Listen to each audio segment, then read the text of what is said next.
अभी मुहर्रमुल हराम का महीना आया और इस महीने की फजीलत और अहमियत सुनेंगे तो आप कहेंगे अल्लाह अकबर, इतनी बड़ी फजीलत। इस महीने में मुहर्रम की 10 तारीख को अल्लाह के नबी सल्लल्लाहु अलैहि वसल्लम रोज़ा रखते थे और अपनी उम्मत को भी रोज़ा रखने के लिए कहा। जिस रोज़ा की फजीलत यह है कि इकफ़िरुस सनतल माज़िया, पिछले 1 साल के गुनाह माफ हो जाते हैं। अल्लाह भाई और दोस्तों, अल्लाह रब्बुल आलमीन ने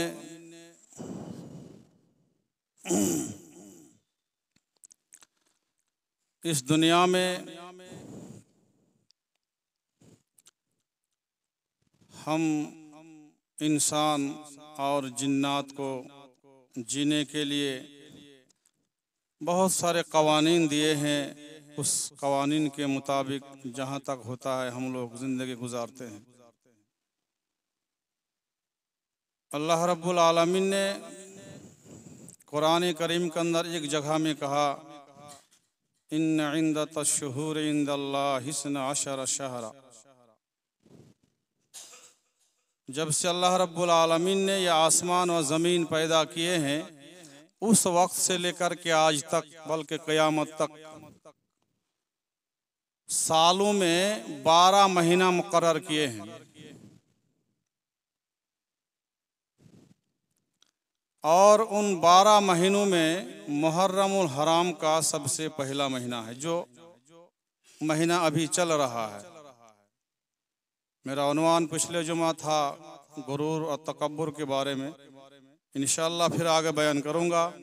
चूँकि हमारे नबी जनाब मोहम्मद रसूलुल्लाह सल्लल्लाहु अलैहि वसल्लम की ये आदत शरीफा थी, सुन्नत मुबारक कह लीजिए, कि वक्त के मुताबिक अल्लाह के नबी सल्लल्लाहु अलैहि वसल्लम सामीन को खिताब किया करते थे। जब जिसकी ज़रूरत होती थी, जब जो महीना आता था, उस महीने की अहमियत, फजीलत और बहुत सारे अहकामात बयान करते थे।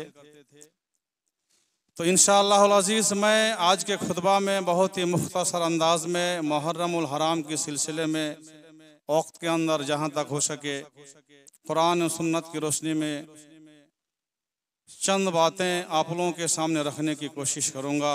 रब्बुल आलमीन से दुआ है कि लाल आलमीन हम सब लोगों को सही सही बातें सुनने, समझने और फिर उस पर अमल करने की तौफीक अता फरमा। अल्लाहुम्मा आमीन। मेरे भाई और दोस्तों, हर साल हम लोग सुनते हैं, हर महीने की फजीलत कुछ ना कुछ हम लोग सुनते हैं। अल्लाह ने जिसको जितनी तौफीक देते हैं उस पर अमल करते हैं। लेकिन ज़ाहिरी तौर पर सामने ये हम लोग देख रहे हैं कि उस महीने की जो फजीलत और अहमियत बयान की है कुरान और हदीस में, उसके बजाय हम लोग दिन ब दिन उस महीने में ज़्यादा से ज़्यादा बिदात, खुराफात, शिर्क जैसे कामों को हम लोग अंजाम देते हैं। पिछले जुमा भी मैंने बयान किया था कि आज हम लोग एक साथ सिविल कोड के खिलाफ लड़ाई लड़ रहे हैं, एहतजाज करेंगे, कोर्ट में लड़ेंगे, बहुत कुछ करेंगे। लेकिन मेरे भाई और दोस्तों, एक साथ सिविल कोड तो मोदी जी सिर्फ कानून नाफिज कर रहे हैं, प्रैक्टिकल यानी अमली जामा हम लोग पहना चुके हैं। बातों को गौर से सुनिए। हम लोग पहले एक वक्त था, एक दौर ऐसा था कि पहले कानून नाफिज होता था, उसके बाद उस पर अमल होता था। लेकिन आज उल्टा हो गया है। पहले हम लोग उसको अमली जामा पहना देते हैं, उसके बाद कानून तो नाफिज करेगा ही। क्या अमली जामा पहना देते हैं? मैं एक दो बात, मोटी सी बात आप लोगों को बताना चाहता हूँ। पिछले महीना जिलहिज्जा का महीना गया और उस महीने में चंद रोज पहले हमारे ये दरगाह शरीफ में जो मेला लगा, बताइए मेला कौन लगाया? ज्यादातर दुकानें किन की थी? ज्यादा हुजूम और भीड़ किसने लगाए? हम मुसलमानों ने लगाए हैं। अब वहां जाके हम कब्र में जाके क्या करते? सजदा करते हैं, चादर चढ़ाते हैं और बहुत तरह के शिर्क का काम अंजाम देते हैं। अच्छा, कौन करते हैं? मुसलमान। हम जाके पूजा करते हैं एक मरा हुआ आदमी का, और वो पूजा करते हैं खड़ा का। एक मुकर्रिर यही तो बता रहे थे कि वो खड़ा का पूजा करते हैं, हम लोग पड़ा का पूजा करते हैं, बात तो बराबर है। अब ये बताइए, उस शिर्क को, जिस शिर्क के बारे में अल्लाह रब्बुल आलमीन ने कहा इन्ना शिर्का लज़ुल्मुन अज़ीम, शिर्क सबसे बड़ा गुनाह है, उस शिर्क जैसा काम को हम लोग खुशी खुशी वहाँ घूमने के लिए जाते हैं, टहलने के लिए जाते हैं, खरीदो फरोख्त करते हैं, सब कुछ करते हैं। अब बताइए, तो पूजा तो हम लोग भी करते हैं, तो एक्सा सिविल कोड में अगर कानून नाफिज कर दे मुसलमान और हिंदू को एक जैसा अमल करना पड़ेगा, क्यों? ये कौन सी बड़ी बात है भाई? आप तो अमल कर चुके हैं, उसको कानून नाफिज करने में क्या हरज है? पहले ये बताइए आप हमको। दूसरी बात, अच्छा, जब दरगाह पूजा, काली पूजा वहाँ जो हम देखते हो तो हम बताते हैं, सिटी में हमारा लगता है कि हमारे मुसलमान वहाँ की भीड़ लगती है कि नहीं लगती? बताइए। मुसलमानों के बच्चे वहाँ जाकर खिलौने पटाखे खरीदते कि नहीं खरीदते? बताइए। खरीदते। मना करने के बावजूद भी हम अपने घर को भी नहीं रोक पाते हैं, घर के बच्चों को भी नहीं रोक पाते हैं। मेरे भाइयों और दोस्तों, कयामत के दिन सबको अपना अपना हिसाब देना पड़ेगा। आप अपने आप को बचाने की कोशिश कीजिए। कम से कम आपका बेटा नहीं मान रहा है, आपका भाई नहीं मान रहा है, आपका बाप नहीं मान रहा है, आपकी बहन बीबी नहीं मान रही है, ठीक है, आप मना कीजिए। जितनी ताकत अल्लाह ने आपको दे आप रोकने की कोशिश कीजिए। नहीं रोक पा रहे हैं, उसका हिसाब वो देगा। कम से कम आप तो रुक जाइए। लेकिन नहीं, हम उस दरगाह पूजा की मेला में और उस जैसे पूजा की मेला में अच्छे अच्छे मुसलमानों को देखते हैं, तो वहां जाके क्या कहता भीड़ लगाते हैं और वहां जाके ऐशो आराम से घूमते हैं। मेरे भाई और दोस्तों, वो तो कानून नाफिज करेगा ही। अभी मुहर्रमुल हराम का महीना आया और इस महीने की फजीलत और अहमियत सुनेंगे तो आप कहेंगे अल्लाह अकबर, इतनी बड़ी फजीलत। इस महीने में मुहर्रम की 10 तारीख को अल्लाह के नबी सल्लल्लाहु अलैहि वसल्लम रोजा रखते थे और अपनी उम्मत को भी रोजा रखने के लिए कहा। जिस रोजा की फजीलत यह है कि इकफ्फिरुस सनतल माज़िया, पिछले 1 साल के गुनाह माफ हो जाते हैं। अल्लाह अकबर। ऐसे भी नफली रोजा की बहुत सारी फजीलत है। एक नफल रोजा अगर रखते किसी भी दिन, सिर्फ मुहर्रम की 10 तारीख की, तो ये तो ज्यादा फजीलत वाला दिन है। जुल्हिज्जा के यौम अरफा के रोजा को और ज्यादा फजीलत है। यानी किसी भी दिन आप जो है सवाब की नियत से अगर रोजा रखते, कोई भी नफल रोजा अगर रखते हैं कि अल्लाह इस रोजा के बदले में हमको सवाब देगा, तो हदीस में आया है एक रोजा के बदले में आपको 70 साल की मसाफत की दूरी पर, यानी 70 साल की मसाफत की दूरी पर जहन्नम से अल्लाह आपको दूर कर देगा। यहाँ से एक आदमी 70 साल चलेगा, चाहे पैदल हो या सवारी पर हो, चाहे जैसे भी हो, 70 साल चलने के बाद जितनी दूर हो जाएगा उतनी दूर आपको जहन्नम से अल्लाह आपको चेहरा को दूर कर देगा। अल्लाह अकबर। अब बताइए, ये तो एक आम दिनों की बात है, लेकिन जब रमजान का महीना आया तो उसको तो कुछ कहना ही नहीं है। और जैसे ये जो आपका मुहर्रम का महीना जो 10 तारीख है, तो हदीस में है कि ये मुहर्रम का रोजा जो है रमजान के रोजा से फर्ज था। अल्लाह के नबी सल्लल्लाहु अलैहि वसल्लम मक्का में भी रोजा रखा करते थे, मुहर्रम के रोजा फर्ज था ये रोजा। जब मदीना आए तो अल्लाह के नबी सल्लल्लाहु अलैहि वसल्लम ने क्या कहा, अरसला रसूलुल्लाह सल्लल्लाहु अलैहि वसल्लम गदात आशुरा इला कुराल अंसार अल्लत हौल मदीना। जब मदीना आए तो मदीना के इर्द गिर्द जितनी बस्तियां हैं उन सारी बस्तियां में, टोला मोहल्ला में अल्लाह के नबी सल्लल्लाहु अलैहि वसल्लम पैगाम भेज दिया। क्या पैगाम भेजा? मन कान अस्बहा साइमन फलयुतिम्मा सौमहु, जिसने रोजे की हालत में दिन के यानी रोजा रखा सुबह जिस टाइम में हम लोग सहरी खाते हैं उस टाइम में सहरी खाया और रोजे की हालत में दिन की शुरुआत किए तो फल युतिम्मा सौमहु, वो अपनी रोजा को पूरा करे, रोजा ना छोड़े, हो रोजा को पूरा करे इस रोजा को। वमन कान अस्बहा मुफ्तिरन फल युतिम्मा बकियत यौमिही, और जिसने खबर ना होने की वजह से या चाहे जैसे जिस शक्ल में हो रोजा नहीं रखा, दिन के 8 बज गया, 10 बज गया, 12 बज गया, क्या कहा? मन कान अस्बहा मुफ्तिरन, जिसने रोजा नहीं रखा, खाने पीने की हालत में सुबह किया, तो अल्लाह के नबी सल्लल्लाहु अलैहि वसल्लम ने कहा कि जिसको पता चल गया कि आज यौम आशूरा है, फल युतिम्मा बकियत यौमिही, तो बाकी दिन वो कुछ ना खाए ना कुछ पिए, वो रोजा रखे, उसका रोजा हो जाएगा, उसका रोजा हो जाएगा। अगर आप जो है 8 बजे, 9 बजे, 10 बजे भी अगर आपको खबर मिली है कि हाँ आज जो है रोजा का दिन है, तो आप उस पहले खा पी ले, आप पेट भर के खा पी ले, कोई फर्क नहीं पड़ता है। आप उस टाइम से कुछ खाइए मत, कुछ पीजिए मत, आपका रोजा हो जाएगा। तो अल्लाह के नबी सल्लल्लाहु अलैहि वसल्लम ने क्या कहा? जिसने रोजा रखा तो रोजा को पूरा करे, जिसने नहीं रखा वो बाकी औकात को यानी पूरा दिन को कुछ ना खाए पिए रोजा रखे। तो सहाबा किराम ने कहा कुन्ना बादा ज़ालिका नसूमहु, तो हम लोग उसके बाद सब लोग रोजा रखने लगे। और क्या कहा? व नुसव्विमु सिब्यानना सिगारा मिनहुम इंशाअल्लाह, और हम लोग अपने छोटे छोटे नाबालिग बच्चों को भी रोजा रखने की आदत डलवाते थे। व नज़हबु इलल मस्जिद फनजअलु लहुम लुअबतन मिनल इहन, हम लोग मस्जिद में छोटे छोटे खिलौना लेकर के जाते थे। चूंकि अफ्तारी के कुछ पहले छोटे छोटे बच्चे भूख बर्दाश्त ना करने की सूरत में रोते थे, बिलखते थे, तो हम लोग क्या करते थे? उसका रोना को चुप कराने के लिए क्या करते थे? हाँ, फनजअलु लहुम लुअबतन मिनल इहन, हम लोग जो है वो खिलौना उनको दे देते थे।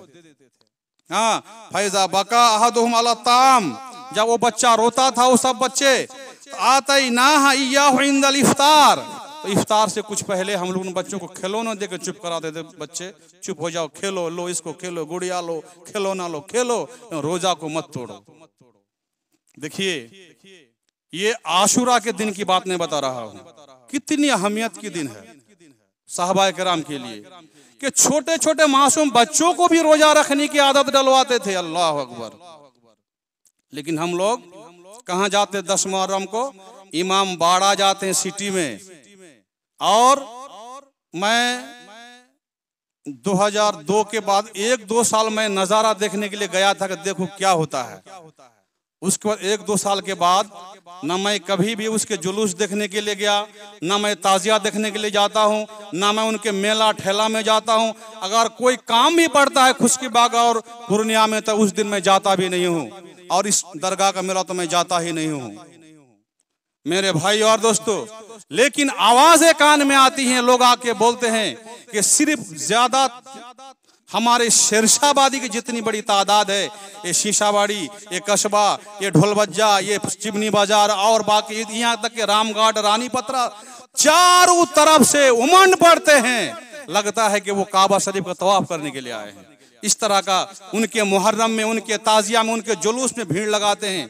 और सबसे बड़ी बात, अफसोस की बात यह है कि रात के 2 बजे 2:30 बजे जिस वक्त उठ के लोग तहज्जुद पढ़ते हैं, अल्लाह से दुआ करते, गिड़गिड़ाने का वक्त है, रोने धोने का वक्त है, गुनाह माफी कराने का वक्त है, उस रात को 10 मुहर्रम की रात को लोग सोता नहीं है। क्यों सोता नहीं है? इधर से ताजिया जाएगा, उधर से ताजिया आएगा, लोग देखने के लिए रात रात जागते हैं। और 2:30-3 बजे हमारे सिटी के चौराहे पर जाके हुजूम लगा के मर्दों और औरतों की भीड़ रहती है। मेरे भाइयों और दोस्तों, ये मुसलमानों का नजारा है। बताइए क्या कितने % लोग मुहर्रम के रोजा रखते हैं? जब रमजान महीने की रोजा नहीं रखते हैं जो फर्ज है मेरे भाई और दोस्तों, तो ये मुहर्रम और ये जिलहिज्जा के रोजा लोग क्या रखेंगे? तो हम लोग क्या है, जो काम करने के लिए कि अल्लाह और उनके रसूल ने, उन कामों को हम लोगों ने छोड़ दिया और दूसरे गैर कौमों की तरीका को हम लोगों ने अपना लिया और करना शुरू कर दिया। जब करना शुरू कर दिया तो एक साथ सिविल कोड लागू होने में क्या हर्ज है? क्यों मोदी को गाली देंगे? बताओ, क्या आपके पास अथॉरिटी है उसको गाली देने का? वो तो कानून लागू कर रहे हैं कि क्यों चुपके करोगे? भाई के डर से, इमाम साहब के डर से, बाप के डर से, समाज के डर से चुपके क्यों मेला जाओगे? चुपके क्यों पूजा करोगे? पड़ाका चुपके क्यों मुहर्रम मनाओगे? ताजिया ढोल ताशा बजाओगे? हम कानून नाफिज कर देते हैं, पूरा खुलेआम बजाओ। वो तो आपके सपोर्ट में काम कर रहा है कि नहीं कर रहा है? मेरे भाई और दोस्तों, इसलिए फिक्र कीजिए, गौर कीजिए कि अल्लाह ने हम लोगों को क्यों भेजा दुनिया के अंदर और हम लोग क्या कर रहे हैं। और ये दस्तूर भी बल्कि एक सामाजिक एक रस्म भी है। आप देखेंगे, आपका बेटा बेटी बहुत बदमाश है, आपका बच्चा बहुत बदमाश है, आप रात दिन उसको मारते हैं, पीटते हैं। उसी बच्चा को किसी बदमाशी के चलते पड़ोसी के एक आदमी ने मार दिया एक तमाचा, तो आप आग बगोला हो जाते हैं। हाँ, क्यों हमारे बच्चे को तुमने मारा? तुम्हारे ऊपर केस करेंगे, ये करेंगे। एकदम लड़ाई झगड़ा शुरू। एक तमाचा मारने के लिए, अदब सिखाने के लिए, मारने के लिए उसके पूरे खानदान उसके साथ लड़ गए। ऐसा होता है कि नहीं होता है? होता है। लेकिन वो रात दिन मारता है अपने बच्चों को, उस पर कोई किलो काल नहीं है, कोई बोलने वाला, कोई टोकने वाला नहीं है। मेरे भाई और दोस्तों, मैंने अपनी आंखों से देखा, हमारे मुसलमानों के घर में शादी हो रही है और जस्ट उसके घर के सामने में मस्जिद है। मैं नाम नहीं बताऊंगा वरना सब लोग पहचान लेंगे, जान लेंगे। ये जस्ट मस्जिद के सामने में घर है और उस घर में मुझे भी शादी की दावत है। मैं जब शादी की दावत में जाता हूँ तो दूर से नजारा क्या देखता हूँ, अल्लाह अकबर, नचोनिया चारों तरफ नंगे नंगे लिबास पहन के घूम रही है और ढोल ताशा यानी जितने भी बाजा और बांसुरिया सब वहां बज रहा है, नाच भी रहे हैं। सामने में मस्जिद है। मैंने देख के दूर से ही वापस आ गया, कहा कि ये क्या है, इस घर में हम कैसे दावत खाने की जा सकते हैं? मस्जिद के सामने कौन बाजा बजा रहे हैं, ढोल बजा रहे हैं, नाच रहे हैं? मुसलमानों के बच्चे और मुसलमान करा रहे हैं, भाड़ा पर लेकर आए हैं, मुसलमान करा रहे हैं। वहां पर हजारों मुसलमान जाते हैं, आते हैं, कोई किलो काल नहीं है, कोई रोक टोक नहीं है। लेकिन अगर कोई गैर मुस्लिम आके थोड़ा सा ढोल बजा दे नमाज की हालत में, काहे बजा रहे, उसका कालर पकड़ेगा, वो उसका कालर पकड़ेगा, हिंदू मुस्लिम राइट शुरू। होता है कि नहीं होता है? बताइए। होता है। यानी हम करते हैं तो कोई रोक टोक नहीं है, दूसरा अगर थोड़ा सा कर दिया तो आग बगोला हो जाते हैं। अल्लाह रब्बुल आलमीन ने कहा, तुम जितना चिल्लाओगे उतना और बीमारी बढ़ेगी, रोकने वाला नहीं है। तुम जितना रोकना है तुम रोक नहीं सकते, पहले अपने अमाल को सुधारो। तुम अपने अमाल को नहीं सुधारोगे तो तुम्हारे ऊपर हम जालिम हुक्मरान मुसल्लत करेंगे ही करेंगे। तुम जिस चीज को आज डर डर के कर रहे हो वो हम कानून नाफिज कर देंगे, तुम खुलेआम करोगे। उस टाइम में तुम कोई रोकने टोकने वाला नहीं रहेगा। मेरे भाई और दोस्तों, तो ये आज हमारी हालात है। हम लोग नफल जिसको करने से सवाब है और जिसको ना करने से कोई गुनाह नहीं है, उस पर लड़ जाते हैं। मारपीट तक नौबत आ जाती है। और जहां जन्नत और जहन्नम की बात है, ये करने से जन्नत है, ये करने से जहन्नम में जाएगा, वहां पर कोई रोक टोक नहीं है, कोई किलो काल नहीं है। मेरे भाई और दोस्तों, ये आज हमारे समाज का दस्तूर हो गया है। तो मेरे भाई और दोस्तों, कोशिश कीजिए। अल्लाह रब्बुल आलमीन ने कहा, कू अनफुसकुम व अहलीकुम नारा, ऐ लोगो, तुम लोग सबसे पहले अपने आप को बचाओ, फिर अपने अहल अयाल को बचाओ, फिर समाज को बचाओ, फिर पूरी दुनिया के लिए सोचो। पहले अपने आप को बचाओ कि हम कहाँ हैं, हमको क्या करना चाहिए। मेरे भाई और दोस्तों, इसलिए बुखारी शरीफ की हदीस है, हजरत आयशा रज़ियल्लाहु ताला अन्हा बयान करती है, काना रसूलुल्लाह सल्लल्लाहु अलैहि वसल्लम हमारा बेसियाम यौम आशुरा फलम्मा फुरिज़ा रमज़ान काना मन शाअ साम व मन शाअ अफ्तर। यानी रमजान के रोजे से पहले ये आशुरा का रोजा फर्ज था। अब रमजान का रोजा फर्ज हो गया मदीना आने के बाद सन 2 हिजरी में। उसके बाद अल्लाह के नबी सल्लल्लाहु अलैहि वसल्लम ने कहा, जिसको चाहे आशुरा का रोजा रखे और जो चाहे ना रखे। अगर रखते हैं तो पिछले 1 साल के गुनाह माफ, नहीं रखते हैं तो कोई गुनाह भी नहीं है। रखते हैं तो 1 साल के गुनाह माफ, नहीं रखते तो कोई गुनाह नहीं है। मेरे भाई और दोस्तों, अब ये रोजा क्यों रखा? कुछ लोग बोलते हैं इसमें हसन हुसैन शहीद हुआ था, ये हुआ था। बहुत लंबी तारीख है मुहर्रम की, एक जुमा में खत्म नहीं होगा, कई महीना लगेगा। मोटी सी एक बात याद रखिए कि आशुरा के दिन हम लोग रोजा क्यों रखे, इस बात को सिर्फ जान लीजिए। मुहर्रम की 10 तारीख को हजरत मूसा अलैहिस्सलाम और उसकी कौम ने, बुखारी की हदीस है, मूसा अलैहिस्सलाम और उसकी कौम ने फिरौन के डर से जो है देश छोड़ के भाग रहे थे। रास्ता में क्या हो गया? समुंदर पड़ गया। रास्ता में क्या हो गया? समुंदर आ गया। अब जो है मूसा अलैहिस्सलाम ने देखा कि किस तरह पार होंगे, पीछे दुश्मन, सामने समुंदर। है अल्लाह, तू ही मालिक है जान बचाने का। अल्लाह ने मूसा अलैहिस्सलाम को कहा कि मूसा, तुम्हारे हाथ में जो लाठी है उस लाठी को समुंदर में मारो। मारा, पानी दो तरफ हो गया। मूसा और अब उसकी कौम को लेकर के पूरा समुंदर जो है बाहर कुलजुम पार होकर चला गया। तो फिरौन भी सोचा कि वो जब चला गया तो हम भी उनके पीछे पीछे चलेंगे, उसको पकड़ लेंगे। फिरौन और इसकी कौम को लेके जो है जब बीच दरिया में पहुंचा, अल्लाह ने पानी को कहा कि पानी तो आपस में मिल जा। पानी फिर मिल गया और वहीं पर फिरौन और उसकी कौम डूबना शुरू हो गया। डूबते डूबते उस वक्त फिरौन ने कहा था, अय अल्लाह, मैं अल्लाह पर और मूसा के रब पर ईमान लेके आता हूँ। अल्लाह ने कहा अब ईमान लाना कुछ काम नहीं आएगा। पानी में डूब के फिरौन मर गया। आज भी फिरौन की लाश मिस्र के चिड़ियाघर में मौजूद है, जाके देख सकते हैं। फिरौन ने कहा था ना रब्बुकुमुल आला, मैं सबसे बड़ा रब हूँ। अल्लाह ने पूरी दुनिया को नमूना दिखाने के लिए फिरौन की लाश को आज भी बरकरार रखा। उनकी लाश सड़गल नहीं गई है। मेरे भाई और दोस्तों, कुछ कुछ चीजों को अल्लाह ने नमूने के तौर पर रखते हैं। तो जब फिरौन डूब के मर गया और मूसा पार हो गए, तो मूसा ने शुक्रिया के तौर पर एक रोजा रखा था और वो दिन था, यही मुहर्रम की 10 तारीख की दिन था। जब अल्लाह के नबी मदीना आए, पता चला कि यहूद लोग इसीलिए रोजा रखते हैं मूसा अलैहिस्सलाम की पैरवी करते हुए, तो अल्लाह के नबी सल्लल्लाहु अलैहि वसल्लम ने कहा कि हम लोग ज्यादा हक रखते हैं इस रोजा रखने का, इसलिए हम लोग भी रोजा रखेंगे। लेकिन यहूद की मुखालिफत करना है। अल्लाह के नबी सल्लल्लाहु अलैहि वसल्लम ने, अगर मैं आइंदा साल जिंदा रहा तो मैं 9 को भी रोजा रखूंगा और 10 को भी रोजा रखूंगा, लेकिन जिंदा नहीं रहा, दुनिया छोड़ के चले गए। इसलिए उलामा का कहना है कि यहूद की मुखालिफत करने के लिए क्या करना है कि एक रोजा पहले रखना, यानी 9 तारीख को रोजा रखना है और 10 तारीख को रोजा रखना है। और दूसरी हदीस में है कि क़ब्लहु औ बादहु, या तो 10 से एक दिन पहले रखिए या तो 10 से एक दिन बाद में रखिए। लेकिन बाद वाली रिवायत बहुत सारे मुहद्दिस ने ज़ईफ कहा है।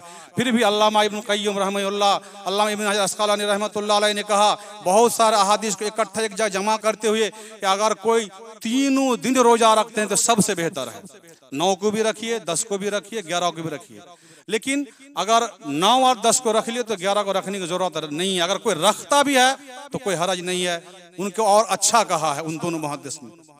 तो मेरे भाई और दोस्तों, मेरा कहने का मकसद यह है 9 को और 10 को रोजा रखना है। अब मौलाना वक्त खत्म हो गया है, बताइए कि 10 तारीख कौन सा दिन है? हम लोग तो चांद की खबर उतना रखते नहीं है, खाली बता दीजिए हम लोग रोजा रखेंगे। अब बताने से तो झगड़ा शुरू होता है कि मुहर्रम की 10 तारीख कौन है। चूंकि आप लोग जानते हैं, मैं दलाइल की बुनियाद पर आज कई सालों से मैं बोलता हूं, आज कुरान और हदीस की रोशनी में जो दलील मुझे समझ में आई है, आज चांद की 3 तारीख है, मुहर्रम की आज 3री तारीख है। लेकिन जो हम लोग पुराने रस्म पर चले आ रहे हैं उसके हिसाब से आज 2 तारीख है। मैं आपस में लड़ाना झगड़ा नहीं चाहता हूं। जिसको मेरी बात पर यकीन हो कि मौलाना ने कुरान और सुन्नत को रिसर्च करके बता रहे हैं, वो जो है अगले जुमा को रोजा रखेंगे। अगले जुमा की 10 तारीख है, अगले जुमा को मुहर्रम की 10 तारीख है। लेकिन चूंकि 9 को भी रखना है, इसलिए 9 जुमेरात है और 10 जुमा है। इसलिए जिनको मुहर्रम का रोजा रखना है, अगले जुमेरात और जुमा को रोजा रखना है। जो लोग अपने रस्म के हिसाब से आ रहे हैं कि नहीं हम लोग इसी के हिसाब से मनाएंगे, तो उनका 10 तारीख शनिवार को बढ़ता है। इसलिए अगर आप लोग चाहते हैं हम लोग शनिवार को रखेंगे, मुझे कोई एतराज नहीं है, कोई हरज नहीं है। आप लोग रखिए, आपका हिसाब आप देंगे, हमारा हिसाब हम देंगे। इसलिए मेरे भाई और दोस्तों, कोशिश कीजिए मुहर्रम के महीने में रोज़ा रखने की, और शिर्क व बिदात से, खुराफात से, उस मेला ठेला में जाने से, उस ताजिया के महफिल में जाने से, उस मुहर्रम के महफिल में जाने से बचे। खुद भी बचे, अपने बाल बच्चों को भी बचाए, और अपने बहन बेटियों को भी बचाए, अपनी बीवियों को भी बचाए। मेरे भाई और दोस्तों, जहां तक अल्लाह ने आपको ताकत दिया है उसके मुताबिक बुराई से रोकने की कोशिश कीजिए। अल्लाह से दुआ है इलाल आलमीन हम लोगों को सिरात मुस्तकीम पर चलने की तौफीक अता फरमा।